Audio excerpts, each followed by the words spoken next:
Hello friends, இன்றைக்கி நம்ம என்ன பார்க்க போகிறோன்னா ரொம்ப ஸ்வீட்டான அச்சு முறுக்கு தான் எப்படி செய்கிறதுன்னு பார்க்க போகிறோம். அதுக்கு தேவையான பொருள் என்னென்னா மைதா, பச்சரிசி மாவு, ஒரு முட்டை, சீனி, தேவையான அளவு உப்பு, ஒரு முடி தேங்காய், தேவையான அளவு ஏலக்காய். இவ்வளோதான். இதை வச்சு தான் நம்ம இன்றைக்கி செய்ய போகிறோம். This video sponsor by mod shopping mobile app. இந்த ஆப்பை நீங்கள் டவுன்லோட் பண்ணிவிட்டு உங்களுக்கு தேவையான பொருள் எல்லாமே நீங்கள் பர்ச்சேஸ் பண்ணிக்கலாம். வீட்டுக்கு டெய்லி யூஸ் பண்ணுற எல்லா ஐட்டம்ஸுமே அதில் அவைலபிளாக இருக்கும். சர்ஃப், சோப், ஆயில், பேஸ்ட் இந்த மாதிரி எல்லாமே அங்கே கிடைக்கும். நீங்கள் கண்டிப்பாக போய்ட்டு பேஜ் கண்டிப்பாக செக் பண்ணுங்கள்.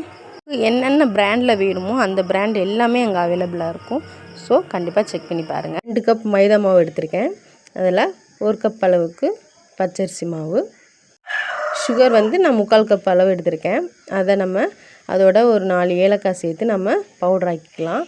இதை இந்த மைதாவில் மிக்ஸ் பண்ணிக்கலாம். அடுத்ததாக நம்ம ஒரு மூடி அளவு தேங்காய் திருகி வச்சுருக்கேன். அதை நம்ம பாலை எடுத்துக்கலாம். ஒரு தண்ணி விட்டு லைட்டாக கெட்டி பாலாக நம்ம எடுத்துக்கிட்டோன்னா இன்னும் டேஸ்ட்டாக இருக்கும். ஸோ ஒரு மூடி அளவு தேங்காய் துருவலை நம்ம கெட்டி பாலாக எடுத்துருக்கோம். நெக்ஸ்ட்டு தேவையான அளவு சால்ட்டை ஆட் பண்ணிக்கலாம். இப்போ ஒரு ஒரு முட்டை எடுத்திருக்கேன். நீங்கள் அந்த எல்லோவை எடுத்துகிட்டும் போடலாம், இல்லை அதோடய மிக்ஸ் பண்ணிக்கலாம். பாருங்கள், இந்த அளவுக்கு நம்ம லிக்விடாக இருந்தால் நல்லாயிருக்கும். முறுக்குக்கு நல்லா மிக்ஸ் பண்ணி விட்டுக்கணும். கைனாலே கரைச்சோன்னா நல்லாயிருக்கும். இப்போ நம்மளோட முறுக்கு அச்சை எண்ணெயில் நல்லா காய வச்சுக்கணும். காய வச்சதுக்கப்புறம் இந்த மாதிரி மாவில் நம்மளோட முறுக்கு அச்சை மாவில் ஒரு அரை பகுதி மூழ்கிற மாதிரி உள்ளே வச்சு இந்த எண்ணெயில் நம்ம தட்டினோன்னா நமக்கு முறுக்கு விழுந்துடும். இது ஃபஸ்ட் டைம்ங்கிறனால நமக்கு கொஞ்சம் அதிலே ஒட்டியிருக்கு. ஸோ ஒரு கத்தி வச்சுட்டு நம்ம உள்ளே விட்டு எடுத்தோன்னா அது வந்துடும். பாருங்கள், ஒரு 3/4 அளவு மூழ்கிற மாதிரி இல்லை அரை அச்சு மூழ்கிற மாதிரி வச்சோன்னா போதும். வச்சுட்டு நம்ம இப்படி தட்டினோன்னா முறுக்கு தனியாக வந்துடும். பாருங்கள், தனியாக பிரிஞ்சிருச்சு. இது மாதிரி கண்டிப்பாக நீங்கள் செஞ்சு பாருங்கள். நாங்களுமே ட்ரை பண்ணோம் தான். ஃபஸ்ட்டு எண்ணெய் ரொம்ப காஞ்சதுனால முருகிரும் சொல்லுவாங்கள்ல, அது மாதிரி எங்களுக்கு கொஞ்சம் பிளாக் ஆகிடுச்சு, சீக்கிரமே வேகிற மாதிரி. நெக்ஸ்ட்டு வர நல்லா வந்துருச்சு. ஏன்னா முறுக்கச்சும் நம்ம அடிக்கடி நம்ம சுட்டுகிட்டே இருந்தால் தான் அது பழகுன்னு சொல்லுவாங்க. ஸோ நாங்கள் ரொம்ப நாள் கழித்து சுடுறதுனால கஷ்டமாக இருந்தது. இப்போ நெக்ஸ்ட்டு நல்லா விழுந்துருச்சு பாருங்கள். நல்லா ப்ரௌனிஷாக நல்லா இருந்தது, மொறுமொறுன்னு இருந்தது. ஸ்வீட்டாக நல்லா இனிப்பாகவும் இருந்தது. நீங்கள் சுகர் நிறையா வேணும்னா கூட நீங்கள் நிறையா ஆட் பண்ணிக்கலாம்.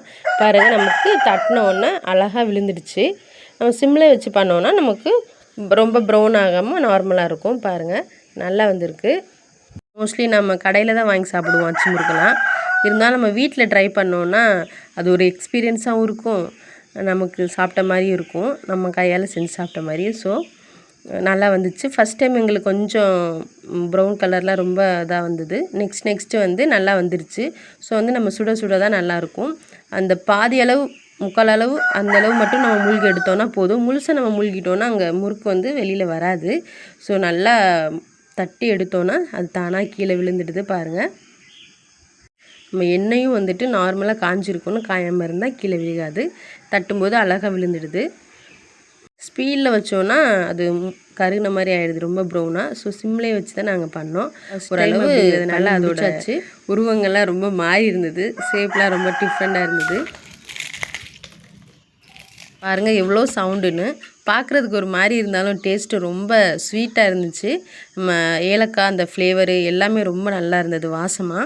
என்னோடய பையன் ரொம்ப டேஸ்ட்டாக இருக்குன்னு சொல்லி நல்லா ரசித்து சாப்பிட்டான். கண்டிப்பாக நெக்ஸ்ட் டைம் இன்னும் நல்லா வரும்னு நினைக்கிறேன். ஏன்னா நம்ம ஃபஸ்ட் டைம் செஞ்சதுனால இப்படி இருந்தது. கண்டிப்பாக நீங்களும் செஞ்சு பாருங்கள். உங்களுக்கு பிடிச்சிருந்ததுனால லைக் பண்ணிக்கோங்க, சப்ஸ்கிரைப் பண்ணிடுங்க. தேங்க்யூ.